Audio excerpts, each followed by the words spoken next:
Welcome back. We are just days away from 2024, but we can't usher in the new year without a recap of some of the best flicks of 2023. Film critic Richard Crouse and host of Last Call with Richard Crouse joins us now for a look back.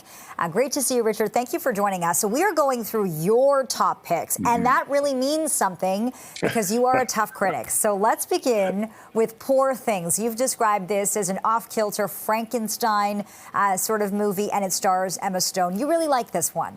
I really like this one. I always present my lists in alphabetical order, but Poor Things has made its way to the top out of order because I loved the performances. I loved that it was off kilter. I liked that I couldn't see where it was going. Emma Stone is tremendous in this. Just give her all the acting awards right now.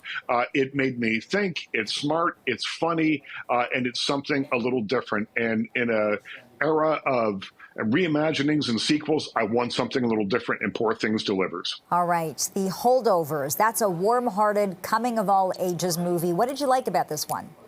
Well, Paul Giamatti. A lot of these picks of mine are completely based on performances. Paul Giamatti plays a teacher who agrees to supervise a student over the holiday break at a very fancy school. They have nothing in common, but over time, the teacher, the student, and the school's chef come to become sort of a family.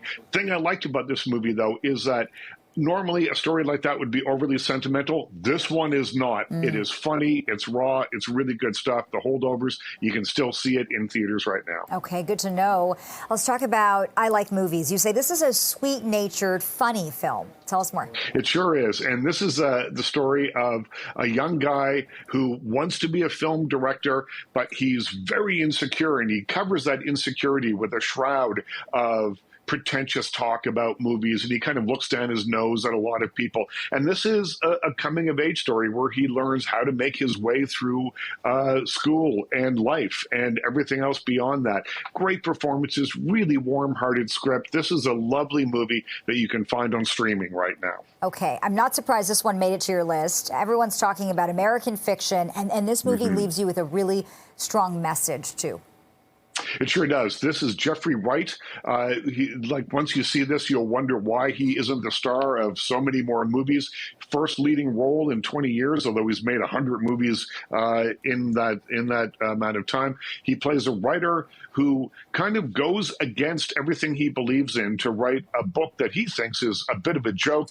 It turns out that it starts a bidding war with publishers, and Hollywood wants to make it into a movie, and he has to decide, do I stand by my principles, or do I become a bit of a hypocrite and take the money? Smart, funny look at personal identity, at culture wars. This is a really beautifully performed film that'll make you think, and never forget to entertain. It'll make you laugh, too. All right. That's great to know. And you really enjoyed the 4K Stop Making Sense restoration of the 4-decade-old movie. You said this is the most fun you have had at the movies this year. Absolutely. Stop Making Sense, Talking Heads, 40-year-old movie of this great concert where they kind of build the stage in front of you. They come out, the stage is blank, and then bit by bit, they build the set. The songs are amazing. The performances are amazing. I saw this in IMAX with, big sound, big picture, and honestly, people were dancing in the aisles. And normally, I like people to behave at the movies, but this one just was like being at the best concert you've ever been at. Really such a treat. See it in the theater as large and as loud as you can. Called Stop Making Sense. It's really good stuff. Okay, we'll take your word for it. I found this interesting, Richard. Notably absent from your list, Barbie and Oppenheimer. You knew I was going to ask about that. What do you have to say for that?